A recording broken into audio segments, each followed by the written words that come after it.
আজকে আমি আপনাদেরকে দেখাবো যে কিভাবে আপনি ফেসবুকে শপটাকে সেট আপ করতে পারেন, which is very important because দিন শেষে আমরা ফেসবুকে মার্কেটিং করি কোনো না কোনো কিছু একটা বিক্রি করার জন্যই, এবং কোনো কিছু একটা বিক্রি করবেন বাট আপনার দোকান নাই, এটা কেমনে হয়? So just like physical shop set up করতে হয়, এটা ফেসবুকের শপ সেট আপ। সো ফেসবুকের মেটা বিজনেস সুটে আপনি গেলে এখানে অল টুলসে যাবেন, অল টুলসে গেলে দেখবেন যে এখানে কমার্স নামে একটা পুরো সেগমেন্ট আছে। এই সেগমেন্টে যখন আপনি ক্লিক করবেন এটা আপনাকে কমার্স ম্যানেজারে নিয়ে যাবে। কমার্স ম্যানেজারে অফকোর্স ফার্স্টে আপনাকে একটা সিলেকশন করতে হবে যে যদি মাল্টিপল পেজ থাকে যে আপনি কোন পেজের আন্ডারে আপনার শপটা সেট করছেন। এখানে আমাদের অনেকগুলো পেজ দেওয়া আছে, আপনি একটা সিলেক্ট করলাম যে 10 মিনিট স্কুলের আন্ডারে আমি শপটা সিলেক্ট করব। সো এরকম আপনি আপনার পেজটা সিলেক্ট করবেন, সিলেক্ট করার পরে আপনার কমার্স ম্যানেজারের এখানে শপ সেকশনটা চলে আসবে, শপে প্রেস করবেন, প্রেস করার পর আপনি ফুল জিনিসটা পাবেন। এবং অফকোর্স দোকান দেওয়ার জন্য কি করতে হয়, দোকানের ডিজাইনটা সেট করতে হয়, দোকানটা ভাড়া নিতে হয়। এখানেও সেম অনেকগুলো টেমপ্লেট দেওয়া আছে, আপনি সেট করবেন যে কোন ধরনের টেমপ্লেট, কোন কালেকশন কি আছে। সো সেট আপ বা লেআউটটা সেট করে ফেলবেন। লেআউটটা সেট করে মোটামুটি আপনার দোকানটা দিলেন, দোকানটা দিয়ে আপনি এখানে পাবলিশ করে ফেলবেন, অ্যান্ড দেন আপনার দোকানটা ডান। দোকানে কি করতে হয়, আইটেম দিতে হয়। সো আপনি এরপরে ক্যাটালগের নিচে যেয়ে আইটেমগুলো বসাবেন। সো আইটেমে প্রেস করলে আপনার এখানে আইটেম বসানোর জায়গা আসবে। আইটেম তিনভাবে বসানো যায়। তিন ভাবের এক ভাব হলো আপনি ডেটা ফিড করতে পারবেন। আপনি চাইলে CSV ফাইলে করে সবগুলো ডেটা একসাথে নিয়ে আপনি মেটা বিজনেসে দিয়ে দিতে পারবেন, অটোমেটিক্যালি সবগুলো চলে আসবে।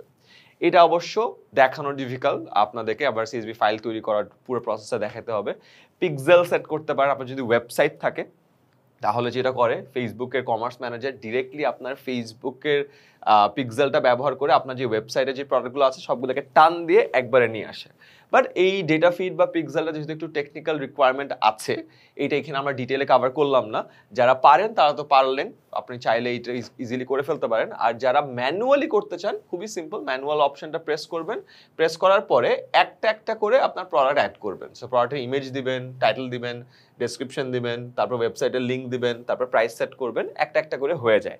আর যেটা বললাম পিক্সেল সেট করা, যাদের ওয়েবসাইট আছে একসাথে অনেকগুলো প্রোডাক্ট বাল্ক এন্ট্রি দিতে চান তাদের জন্য পিক্সেল সেট করে অথবা ডেটা ফিড দিয়ে আপনি করতে পারেন।